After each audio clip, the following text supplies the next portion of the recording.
चंद्रशेखर आजाद और भगत सिंह से विनायक दामोदर सावरकर की तुलना करके आप भगत सिंह और चंद्रशेखर आजाद का अपमान कर रहे हैं। जो माफी मांग ले वो आपके लिए फ्रीडम फाइटर, जो गोरों से लड़ते हुए जान दे गया वो आतताई। एपीजे अब्दुल कलाम वो कह रहे थे टीपू सुल्तान तो रॉकेट के आविष्कारक हैं। 2017 में तत्कालीन राष्ट्रपति रामनाथ कोविंद कह रहे थे टीपू सुल्तान ने अंग्रेजों से लड़ते हुए वीर गति प्राप्त की, देश के लिए बलिदान दिए। तो 17 तक देश के लिए बलिदान देने वाला आतताई अत्याचारी कब हुआ? अंग्रेजों के सहायक कौन थे टीपू सुल्तान से इस युद्ध में? प्रभात का निजाम और मराठा गोरों का साथ दे रहे थे, वो देशद्रोह नहीं था। तो अकबर के टाइम पे मानसिंह और औरंगजेब के टाइम पर जयसिंह नहीं पकड़ा धोखा देकर शिवाजी महाराज को, है ना? दोस्तों, एक बार फिर से देश की राजनीति में इतिहास को लेकर बहस छिड़ चुकी है। इस बार केंद्र में है टीपू सुल्तान। राष्ट्र में उनकी तस्वीर को लेकर हुआ विवाद अब एक बड़े नैरेटिव की शक्ल ले चुका है। इसी मुद्दे पर बेबाक और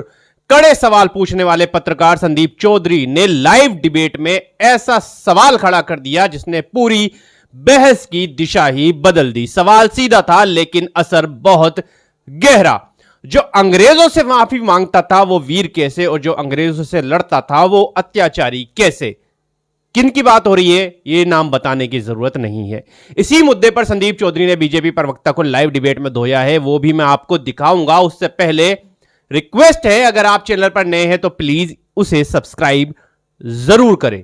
दोस्तों, देश में एक नया मुद्दा उठ गया है टीपू सुल्तान का कि उनको शिवाजी महाराज से कंपेयर नहीं कर सकते। और मजे की बात यह है, इस मुद्दे की टाइमिंग देखिए। यह मुद्दा तब बनता है जब देश में एप्स्टीन फाइल का मुद्दा पहले से ही चल रहा था, जिसमें सीधे सीधे केंद्रीय मंत्री हरदीप सिंह पुरी का नाम सामने आया था और उन्होंने यह एक्सेप्ट भी किया था कि वो एप्स्टीन से मिले, लेकिन देश के काम के लिए।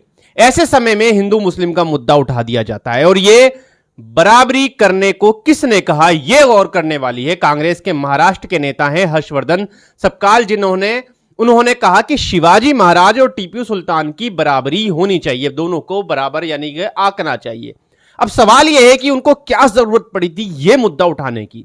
टीपू सुल्तान और शिवाजी की बराबरी से देश आगे चलेगा, आगे बढ़ेगा, या देश में जो बेरोजगारी, महंगाई या एप्स्टीन जैसे अहम मुद्दे हैं उन पर बात होनी चाहिए थी? हर्षवर्धन जैसे नेता ही कांग्रेस में की जो है नैया डुबो रहे हैं, या शायद ये कांग्रेस में रहकर बीजेपी के लिए काम कर रहे हैं। उनसे कह दिया जाता होगा कि भाई हम एप्स्टीन फाइल में फंस गए हैं, जरा कुछ तुम कोई ऐसा बोल दो, फिर हम देश का ध्यान भटकाकर हिंदू मुस्लिम पर ले जाएंगे, आप बस हमें एक मुद्दा दे दो। और ये लोग उनको मुद्दा दे देते हैं। मुद्दा चल रहा था एप्स्टीन का और कांग्रेस की वजह से आ गया टीपू सुल्तान पर।